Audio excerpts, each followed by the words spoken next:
Hey everybody, today I am going to make a chocolate cake from scratch. You know I film in advance, so this happens to be my sister's birthday on August the 8th, and I jokingly sent her a piece of chocolate cake on Facebook and said, here's your cake. Well, my husband, God love him, he wants a chocolate cake. So I'm gonna make a chocolate cake from scratch. So here we go. Let's get started. Okay, I've moved my camera down so you can see. I always start with a bowl that I put my flour, my baking powders and sodas and salt, and kind of mix all that together. So I moved the camera down so you can see. I am actually using cake flour. Any brand will do. Any brand will do. Now I need, and cake flour basically is all-purpose flour that has been sifted and pre-sifted a couple of times, and it gets out all any bumps or impurities. It's just really, you know, all-purpose flour. It's not necessary. It just makes a lighter, fluffier cake. Okay, so there's 1 cup. And it calls for 1 cup and 3/4. And don't worry, I got more cake flour. Different brand, but I got more cake flour. Over here.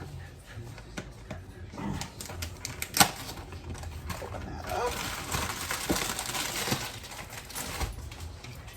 I always keep scissors handy in my kitchen because I never know when I can't pull something open. I don't have any strength in my hands, so that's always been an issue for me. But I tell you what, if I can get my feet on you, I'm going to hurt you. My boys will tell you that. And my ex-husband. So, okay. All right, so there's 1 3/4. And then it said plus 2 tablespoons. I didn't get a tablespoon out. Let's get a tablespoon out.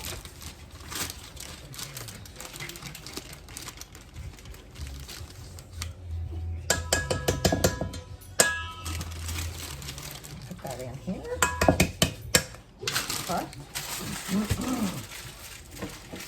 All right. So like I said, I like to pull everything out and then set it to the side when I'm done. Now, as you'll see, I like to put my flour and stuff, and living in the South, one of the things I do is I like to put my flours and sugars and my dry ingredients, if they're open, I like to put them in a canister type deal, or I put them in a baggie inside the box and kind of seal it up. It just keeps it fresher, keeps some of the humidity out. That moved to the back, so I know that I have measured that out and I have used that. Okay, the next thing it asks for is 1.5 teaspoons of baking powder. So it's a new container. So, and I always level it off. So that's 1 teaspoon. And it's asking for 1/2.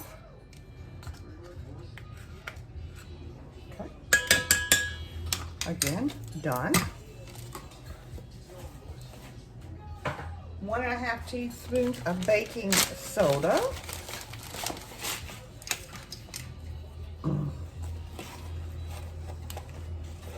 All right, there's 1/2.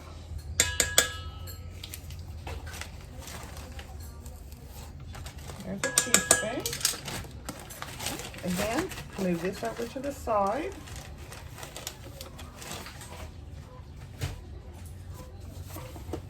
1 teaspoon of salt. I always like to do my salt over the sink because I always have overflow. Okay. And that's pretty much all my dry ingredients, so I'm just going to give that like a quick little stir. So we'll be ready for that in just a little bit. Okay, now we're going to put together the mixer over here. I've got 2 cups of granulated sugar. Now I know this is 1 cup, so I will use that as my measure. 2. And again, when you're baking, it's really important to be as precise as you possibly can be. All right, so I've got my sugar, and now I need, of course, chocolate. So I need 3/4 of a cup of cocoa.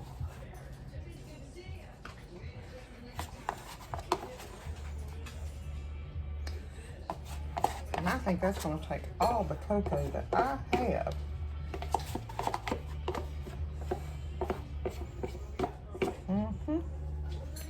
Yep. And mix that together.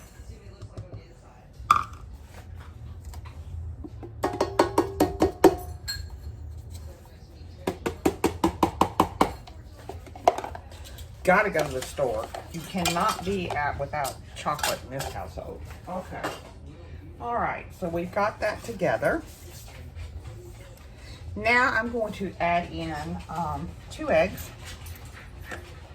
And again, I always crack my eggs in something other than where I'm going to stir them.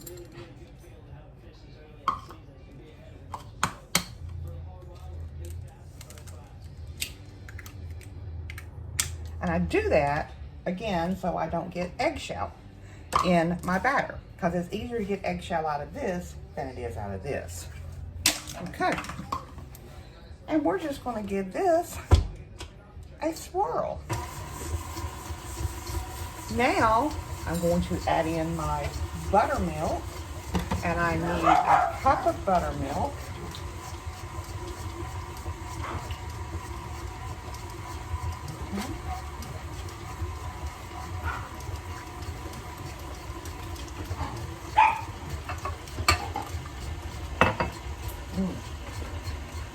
Stick that back in the fridge.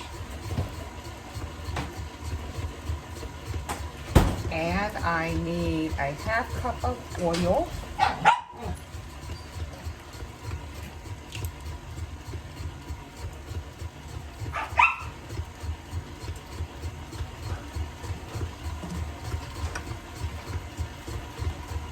It looks like chocolate syrup down in there.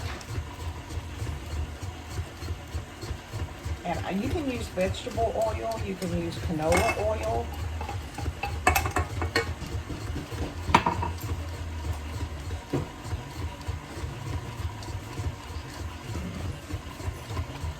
And I'm going to put in 2 teaspoons of vanilla. Now your batter is really, really thin at this point. Really thin. 1, 2.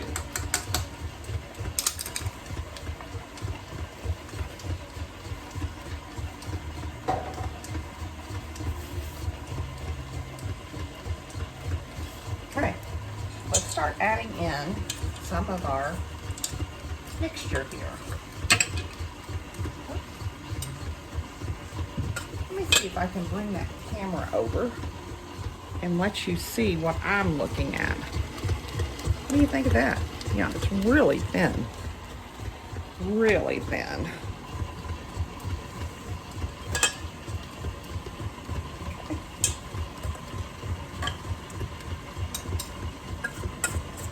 Gradually just add in all of this flour, salt, baking powder.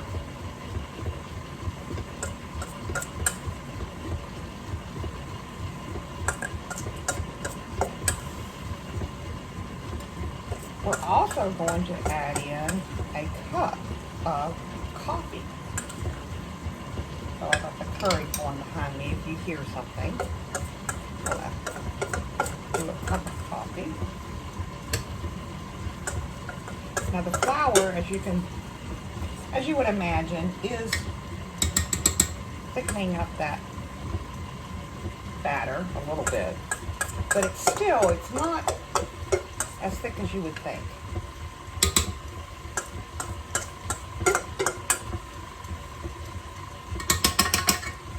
Stop that for a second.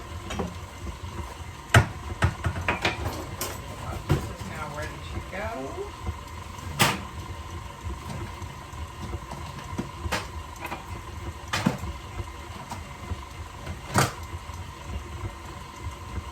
And I need 1 cup of boiling water or hot coffee. So I'm just going to do this in the curd for 8 ounces, which will be perfect. And it's putting in the rest of the flour.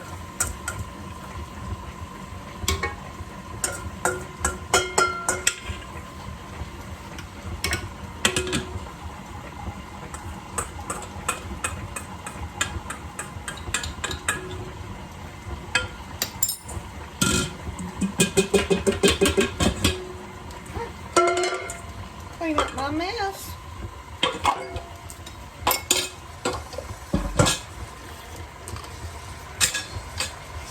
Now I have 2 pans that I have greased and floured in my special way of using Baker's Joy, and I hope you use Baker's Joy as well. It's just perfect for this.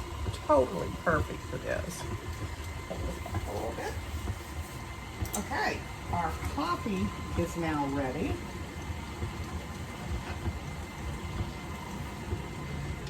And I am just going to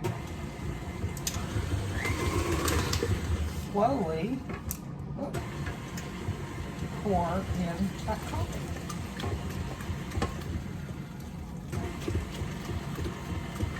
And again, that batter is really, really thin. Okay?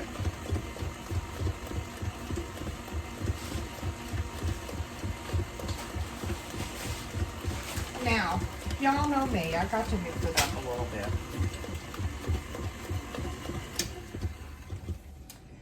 And seriously, look how thin that batter is. Can't see it, I'll show you here.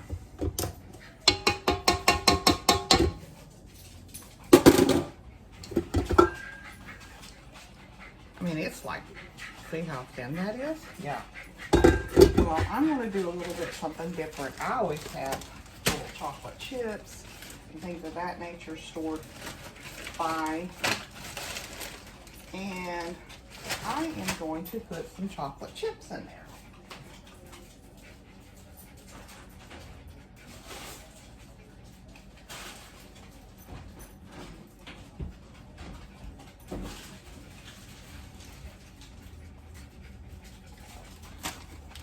I knew I had a little bag somewhere. And I'm just going to throw them in that mix. That's going to give it some extra little chocolate goodness right there. Give this a stir.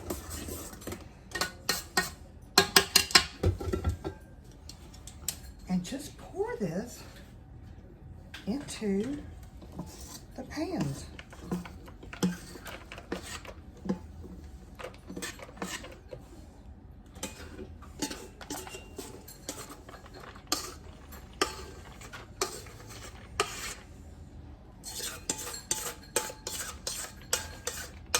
You see?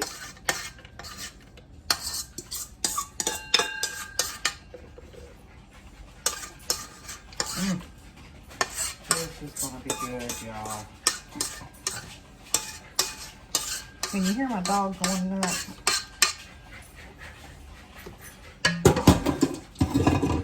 All right, so let's just stick these in the oven, and it's a 350 oven, and we're going to bake them at 350 until a toothpick comes out. Whoop. We're going to bake them at 350 until a toothpick comes out, about 30-35 minutes, and the toothpick comes out clean. So I'm going to stick these in the oven, and I'll be back then. Okay, it has been 35 minutes. I went ahead and went 35 minutes because I put those chocolate chips in there that wasn't in the recipe as it called for. So let's go ahead and take a look. Perfect. Perfect. So we're going to pull these out carefully and set them on a rack so they can cool. And then we will be icing these. Okay, we'll see you back here then.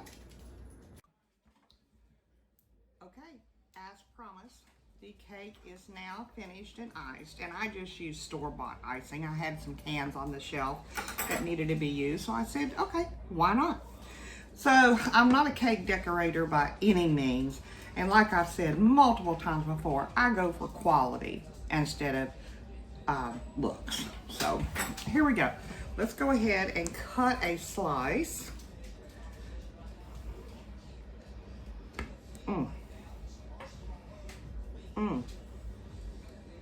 Wow.